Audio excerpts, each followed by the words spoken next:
Hello everyone, and welcome to this week's episode of Idiots in the Wild. First up, I think one of my supervisors made up lies to get me laid off by Lazy Entrepreneur 87. For context, I have worked at a retail garden centre for the past year and a half. For those who aren't aware, the job is seasonal and merit-based.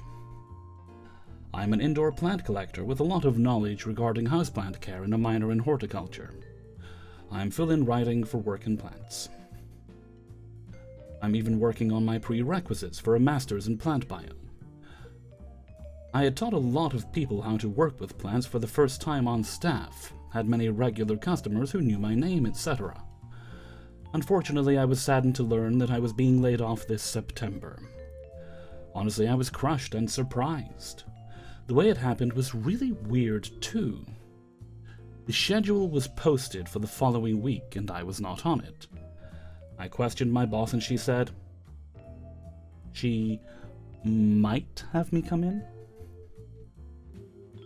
She'll have to see, only to be called in that Tuesday to be ambushed with HR and laid off with zero explanation on how I could have improved. The only thing I could get my general manager to say is that I've been distracted. I left with grace. Didn't let them see my disappointment. But also let them know it was weird the way it happened. I am still super close with all my direct co-workers and have been in contact with all of them since. They all were shocked I was the one to be laid off when I was, and weirded out by the way it happened. I had vaguely asked if any supervisors had mentioned anything at all, but one of them was surprised to see me go like that. The one who wasn't, James, let's say suspiciously relayed the exact words that I had been so distracted. That's a crazy accusation. I had constantly been on my knees, cleaning, moving, watering, etc., daily, coming home covered in dust or dirt. After letting my emotions settle and talking to friends and processing how I felt, I was finally starting to feel ready. Flash forward to today, where my friend asked me to come visit the store since it's going to be slow today. I asked who's going to be there, and she rattled off my friends' names, a couple of other not-as-close co-workers that I'd be happy to see, and James. James was the only supervisor there. I cringed a little, but decided to go in anyway. I want to see my friends. Although James and I had a very cordial working relationship, he was someone that I always felt I should keep a distance from. For example, he was very hard to keep on task. Listen, I'm not the productivity police either. I have a personal convo or two throughout the day. I like to gab with my co-workers. He had an issue. Every time he'd walk by, he'd try to start a conversation. About anything, too. He'd point out obvious features on leaves or bring up the weather, 10 to 30 times throughout a shift, to the point where it would cause me to lose my train of thought while interacting with customers. Well, I guess we know what was distracting you now. And while I felt this way about him, I only ever mentioned it in any way when I was questioned about some work my clients didn't love. James and I had been sent over as a duo to repot some plants, including a 12-foot tall bird of paradise in a giant pot.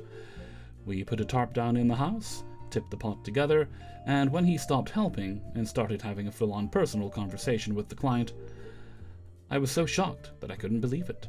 I had to get his attention 2 or 3 times asking if he'd help, and then he would help me pull from either end, then he'd go back to talking. After a few times, I honestly was over asking him to pay attention, and did the rest myself. Probably a mistake, but I was not the supervisor on call.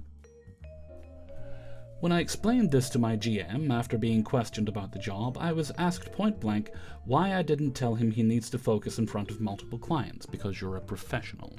He clearly isn't. I mean, come on. Call me work-hating Gen Z, but that's not my job. If I said something, I would have overstepped my authority in front of a client. Regardless, although I have that past with James, I decided to go in today and see my friends. I didn't really want to see him, but I was going to say hi, not go out of my way. And I did that. I was cordial, nice, and bought a plant for full price, which is fine. I wish I got my old discount. My friends working there let me answer a question about plant care with them, since I still do it professionally and plant care is a hobby of sharing, and I left feeling good. only to get texts from two of my friends that I just saw at the store before saying, "James is already talking shit about you," before I'd gotten home. I live 5 minutes away. He was saying things like I'm a mean girl narcissist, saying I came in when he was alone just to spite him. He went as far as to make up a lie that I had tried to go to HR to get him fired. You really should contact HR. Nothing might come of it, but sounds like he's talking crap about you behind your back. Man has a vendetta. He complained about me answering a question for a customer. Customers are allowed to talk. What's he complaining about? I even told the guy I didn't work at the store while actual employees concurred with my advice. He also complained about the fact that I took one step onto the platform behind the counter and took a plant. Also not a big deal. He was so mad he texted the general manager of the store and decided he's going to write an incident report to get me banned. Mind you, I left after hugging my friends and said goodbye. What's this guy's problem? Yeah, I would reach out to HR. I mean, worst case, they don't respond. Maybe he's jealous that you're going places in life and that position in that store is the highest he's ever going to achieve because he has an IQ the equivalent of a gnat's fart. Story number 2. This one's from Petty Revenge. Try to collect a bet before it's due. Happy hunting. By Cinema Bears. I made a friendly $50 bet with my brother-in-law that an NBA team would make the playoffs. As the season continued, he kept getting more and more annoying about our bet. By February, he was acting paranoid that I wouldn't pay the bet and started demanding that I pay. I'd given no indication other than, hey, you'll get your money when it's official. Because that's how that works. The next time I see him is March, and it's looking really unlikely this team pulls it out and makes the playoffs. But there is still a chance, and he's demanding I pay him $50. To annoy him for how he was acting, I said, "You'll get your money when the season is over." He lost his temper and stormed out. God, man, that guy must be hard up. Feel sorry for your sister. Or whoever he's married to. That night, I was talking with my wife about how crazy her brother was acting over $50. Man must be hard up. When we got a group text from her mom inviting us all over for Easter lunch and an Easter egg hunt with the kids. This invite gave us the idea for a petty revenge. We went to the bank and got $50 in pennies and stuffed them in hundreds of Easter eggs. My wife, 3 kids, and I sat at the kitchen table filling up these Easter eggs, just laughing at what his reaction might be. This was a tough task because you underestimate how many pennies can fit in an Easter egg, and they kept exploding open because of the weight, not to mention it's 5,000 pennies. Are you the reason they no longer issue pennies? I second-guessed the level of effort many times during this process. The day of the party came. Kids had their little egg hunt for my mother-in-law. We had lunch. And then I sent the kids out to hide all the eggs while we distracted my brother-in-law. The best part was, as we were distracting him, he asked about when I was paying him the $50. I said, "I'll pay you before I leave." He seemed to visibly relax. Yeah, there's something going on with him if he's upset about $50. I mean, you can do a lot with $50. I mean, that's like a week's groceries for me, but still, get out of your butthole. The kids came in smiling, and my son came over and said they hid all the eggs in the backyard. He said it took longer because some cracked open as they hid them, and they had to reseal the eggs. I asked for everyone's attention and make a big show that I was ready to pay my brother-in-law his bet. I walked everyone to the backyard and gave him a way too small Easter basket and said, "Happy hunting." All the kids were laughing hysterically because they hid the eggs. The adults were relishing it. My brother-in-law was getting more and more agitated with each egg he picked up. His brother started filming, like right in his face, as he picked them up. The kids were helping and pointing at the eggs. My brother-in-law said, "Get the fuck out of my face," which pissed his brother off, and he grabbed the nearest egg and threw it over the house, and it hit the neighbor's car and exploded on impact. Well, it's going to cost more than $50 to repair. My brother-in-law threw down the basket with the collected eggs. It exploded pennies everywhere, and stormed to his car and drove off. My mother-in-law was furious, and yelled at his brother. I felt the tension from everyone around me. Everyone was angry at me, but they yelled at everybody but me. It's been about 7 years, and still to this day nobody has spoken of this event. My wife, kids, and I have a great time reminiscing about it on our drive over to my mother-in-law's each year. Alright, story number 3. This one's from Till from your server. Top 9 worst moments from a hospitality student by Tired College Guy 388. I've been a hospitality student for 3 years now, so here's my best moments from each level of my course. Level 1. A customer explains that a dark chocolate dessert is too dark. Same customer complains that mash is too soft. A customer asks for mocha without the coffee. Sir, if you want a hot chocolate, there's no shame in it. A customer thinks that a 2-pence coin is an adequate tip. He's a regular too. Level 2. A customer decides not to inform us of a seafood allergy. Orders a seafood risotto, then bitches that it's seafood. We had a table of 20, and it was our local sector of the RBL, Royal British Legion, on a night shift. Our night shift has to end at 9 p.m, as campus security locks up at 9:15. Said customer stayed until 9:50. We had a VVIP party in our private room, but a table for 2 decided it was their God-given right to be in that room. They were informed of who the VIP was and then complained about how slow their service was. Level 3, I'm only 2 months in. A customer nearly attacked my tutor because A, she couldn't book on the phone, B, she was accidentally booked in for an evening and not a lunch, C, the evening wasn't convenient. My tutor poked the bear, and in the customer's defense, the situation was handled poorly by my tutor, and she cancelled a huge party. Well, your tutor was probably just showing you how it's not done. Just last week, we had a couple walk in, and she says to me they called 19 times and emailed 4. Excessive. We have had issues with our phone, which has apparently been dealt with, but clearly not. I looked and she wasn't lying, but when she left, she paid a deposit for a Christmas service and says, "Make sure you put my details on the ticket." I inform her that's our procedure anyway. She says it twice more and demands to see me do it. Lastly, this one's wholesome. Yesterday, when our mixology trolley was at a 6-top, a lady informs me that she won't have a cocktail because she's driving and they tend to be too sweet for her. So I say to her that if I can find her a bitter mocktail, I'll ask my tutor to put it on the house. I make her it. She paid double the normal price of a mocktail and told me she'll never recommend anyone other than me. Story number 4 today. I confronted my roommate about cleaning and caused her to basically move out overnight. By a few statement 2183. I, 22 female, live with my boyfriend, 22 male, and our roommate, 25 female. We've lived together for over a year and have been in our current apartment for 8 months. We originally had a 6-month lease and just renewed into a full year this September. During the first 6 months, we were good, not best friends, but the type of roommates who actually talk, tell each other about our day, watch shows together, gossip, even did matching Halloween costumes. It was normal and comfortable. Near the end of that first lease, I asked her to help out more with basic chores, dishes, trash, wiping counters, because I have a big midday window and don't mind deep cleaning, but I can't do literally everything every day.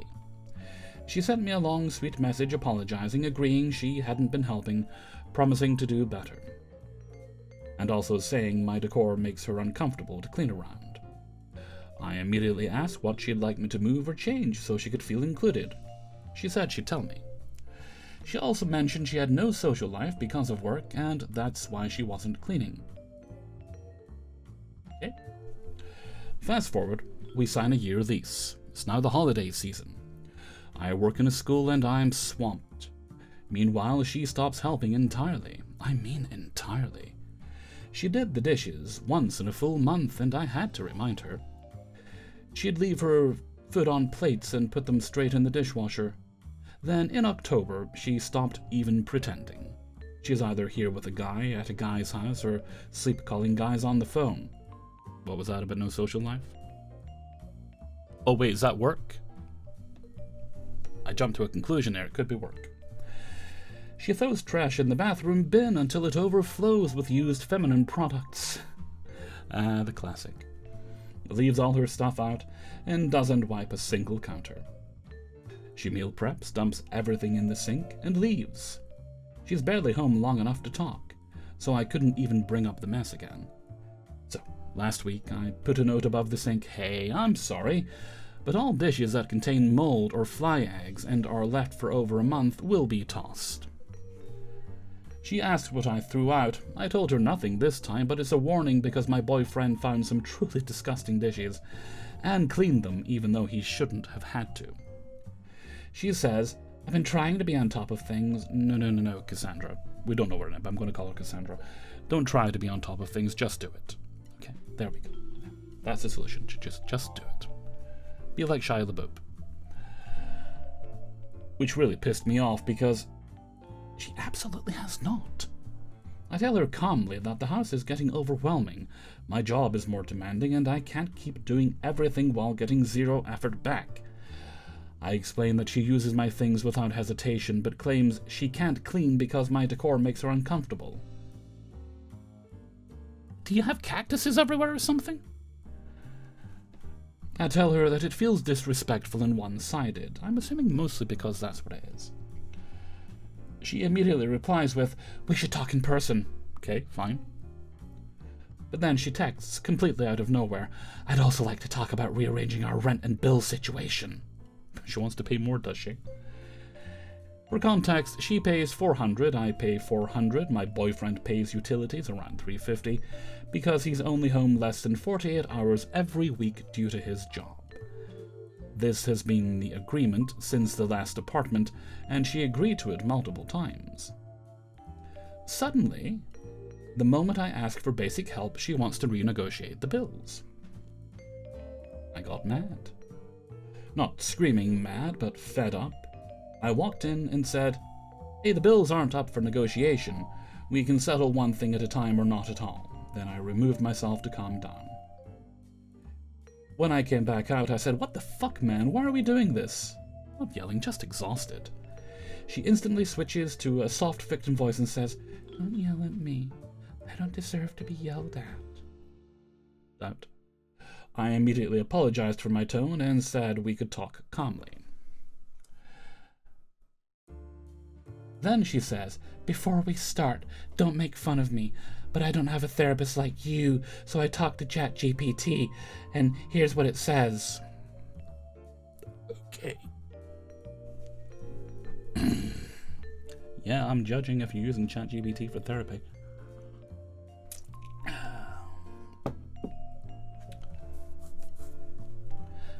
At that point, I knew the conversation was doomed, but I still tried. We're all doomed.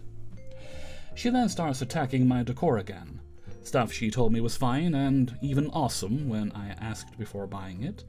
She complains about a bathroom shelf and a small wine cabinet, saying she doesn't need those things so we shouldn't have them. So? I tell her she has to communicate these things when they happen, not store them up for a meltdown months later. She gets irate, raises her voice, starts talking about bills again so intensely she accidentally spits in my face. That's when you're allowed to slap a bitch. I ended it by saying, "We clearly can't communicate. Either I need to leave or you need to leave because this isn't working." Suddenly she spirals, asking my boyfriend, "Why are you guys trying to kick me out?" Alright, she wants to renegotiate the bills. This was all you had to do. Your boyfriend's only there, 2 days out of the week, the month? Basically the amount of time most partners would be allowed to stay over as a guest in a house. He doesn't need to be paying anything in that house. So, then you can both pay more. There, bills are renegotiated. But I'm a petty bitch, so, you know. He was literally in the other room the whole time, not involved. She storms out, slams her door, slams the front door, drives to the river docks, then stays at her ex's house. That poor individual. I text her hours later saying I'm not trying to avoid her, I'm willing to talk calmly. I just want basic accountability and communication. She never replies. The next morning she comes home, sees me taking down the exact decorations she screams about, puts my heater from her room back into the living room, slams her door and goes silent. So I took all my belongings out of the shared spaces, food, cleaning supplies, cat bowls, decor, everything. It's all in my room now. It's now been 48 hours. It's the day after Thanksgiving. I am almost certain she has been packing to break the lease and move out before the 1st. I know Reddit will say that's for the best, but honestly, I'm sad. We were friends. I didn't want it to end with slammed doors and me being avoided for asking her to take out the trash sometimes. I mean, if that set her off so easily, I don't think you were really friends. I mean, certainly you thought you were, but from her side, not so much. There is an update. So things escalated in a way I couldn't have predicted, and honestly, at this point, it feels like I'm living in a sitcom written by someone who hates me. Here's the update. We got a ton of snow over the weekend. I'm at the landlord's house dog-sitting. I shovel and tell her to move her car because the landlords are on their way home. She comes out, clears it off, and just doesn't move it. My boyfriend says she's getting in the bath, so I remind her again. She replies with, "Please?" I quoted her own message from the night before about moving her car to avoid plows, and said, "You gave a statement, and so am I." She immediately blows up, sends me messages about the regret I'll feel later is gonna be insane, ego death for you up. What? How old is this woman? Demands my landlord's number, etc. I told her they literally live next door, and she can communicate like an adult. She finally moves the car. Then immediately goes inside and starts screaming, slamming cabinets and yelling things like, "She's broke, she's on EBT, I'm her last friend." I disagree on that one. "She's disgusting. I'm turning off the Wi-Fi. It's 8 a.m. and I'm going to jail today if I see her. It's so over. She ruined all my pots and pans because she has to cook at home every night instead of just getting McDonald's like a normal person." That's what she said? That's not a joke, that's what she said. She's blaming you on ruining her pots and pans? Also, McDonald's every day is not normal. It's a heart attack waiting to happen. My boyfriend was home and heard everything. When I told her, she said she was glad. At that point, I gave her the landlord's number because if she wants to word vomit her meltdown at them while they're driving home at 8 a.m., be my guest. Then suddenly she calms down, and my boyfriend apologizes for accidentally scratching her TV stand with a box and offers to fix or replace it. She responds with, "Thank you, all it takes is some accountability." Immediately followed by telling him how angry she was about shoveling for everyone and getting no thanks. And when he thanked her, she said, "Thank you, that's all I ever wanted this entire time." Sorry girl, no, I'm not thanking you for shoveling snow into my car. And then the plot twist. She has now changed the Wi-Fi password, and so my boyfriend can use it, but I'm not allowed. She told the landlord she's planning to move out in 60 to 90 days. That would be the Wi-Fi that she's not paying for? Okay. And she told my boyfriend she's lowering her rent to $300 until she goes. I sense a civil suit in her future. Which, absolutely not. She has paid the same amount for 8 months. You can't just take Wi-Fi hostage and reduce your rent. My dad thinks I don't need to tell the landlords, but I'm going to. Because I need her move-out date official and on record. That's the right thing to do. My landlords are family friends, so I'm keeping it factual and neutral. Not a whole drama dump. Just, she changed the shared utility. She said she's reducing her portion, and she claims she's moving out. She's also fucking insane. I added that part, not the OP. Oh, and if you need one last piece of context about where her mind is at, up her butt, here's what she has written on the kitchen whiteboard. "I have no prime. I will evolve until I die. Everyone gets the me they deserve. Those below you will try to pull you down with them. Deny all that disturbs your peace. Access to me is a privilege." 444, 888, 555, whatever that means. "Don't let people crowd your lane because they're too scared of the damage that they caused in their own lane. My standards are high because I can provide myself. I don't need you. I choose you." Apparently y'all are Pokemon. At this point, I'm convinced she's living inside a motivational Instagram reel in her head. I'll update again when the dust settles. Honestly, I'm just counting down the 60 to 90 days. Any advice on how or what to do from here is much appreciated, as I've never been in a situation like this, and ignoring it doesn't seem to be the most effective option. Don't know what I'm supposed to do for the next 60 to 90 days.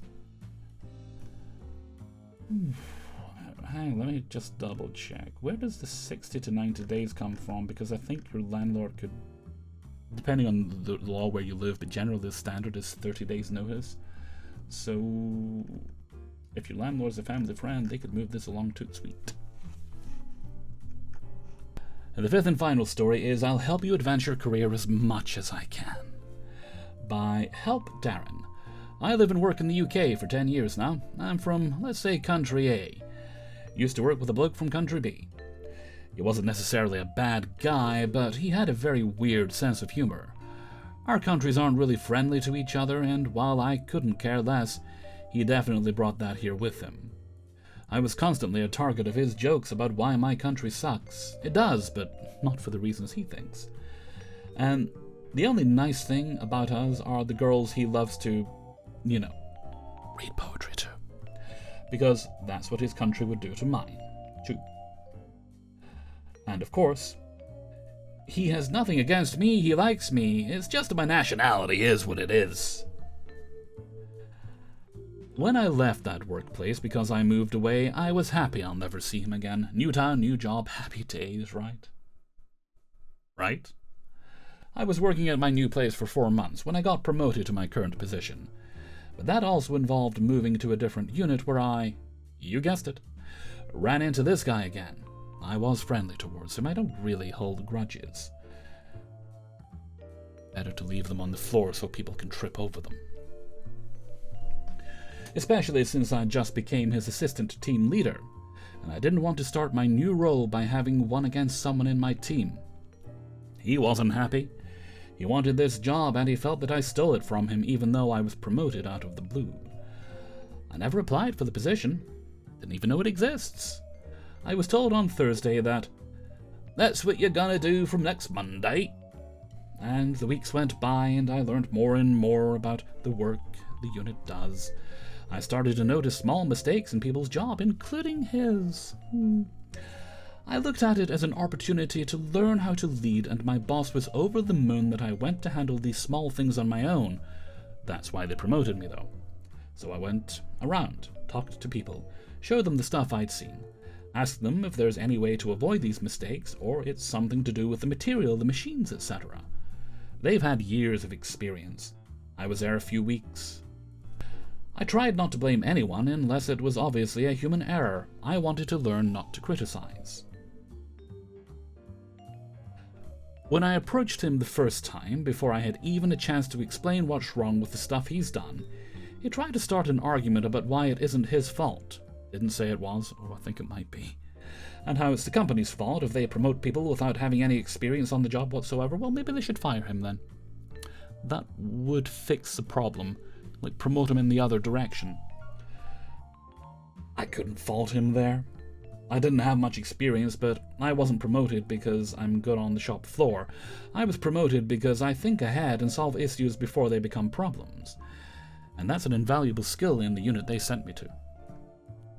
Anyway, the first few weeks of trying to work with him was, let's just say, difficult. Until my old unit started to lag behind, and they asked my boss for a few people to help them out. My boss thought it's another great opportunity to learn to lead, and he let me choose the people we send over. Now, I knew that the job in my old unit sucks. It's hard work, it's noisy, it's hot, it just sucks. But it has one great benefit. It's full of team leaders and managers, and if you want to get a permanent contract, it's the best place to get it. I got mine there. My old friend, however, was still with the agency. Now, how am I to take this great opportunity to let him shine away from him? So it took me less than a minute to make up the list. He was on the top of it. He was fucking furious. He knew that the job sucks too, but I told him it'll definitely help him advance his career. He can show the grafters how incredibly great he is at his job, and can secure a contract just as quickly as I did. Don't let it slip away, he can only win. Oh, I love that, appealing to his ego, because he probably thinks he's hot shit.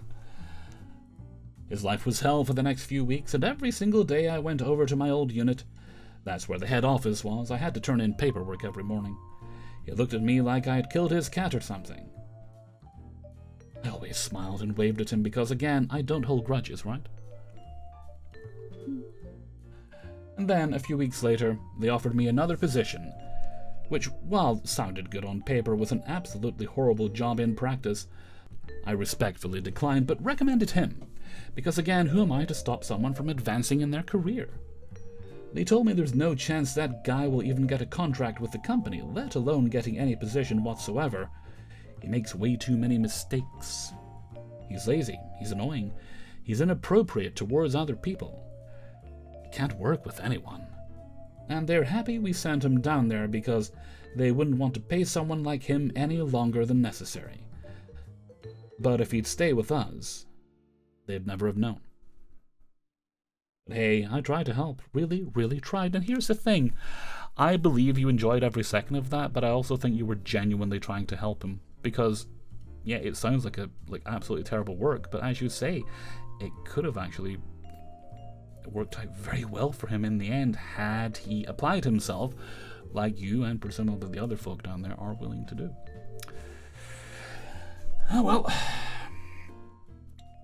You can't help someone who's determined to do a spectacular job of failing. Alright, that brings us to the end of today's video. Big thanks to everyone who allowed me to use their stories. If you'd like to support this channel, you can sign up for my Patreon page, which is located in the description. $1 a month or more gets you early access to all the videos on Monday. You'll also find my merchandise store, which is on Teespring, as well as my Discord account and my Threads account. And if you need to contact me, that's kingofthecities@gmail.com. It's written out down in the description. If you want to send in a story, would like to request a shout out. I hope I haven't forgotten any of this year. I think I did all the ones that to do. Shout out. Or if you need, if you're making business inquiries. I think that's everything for now. So until next time, thank you very much for watching, and take very good care of yourselves. Bye bye.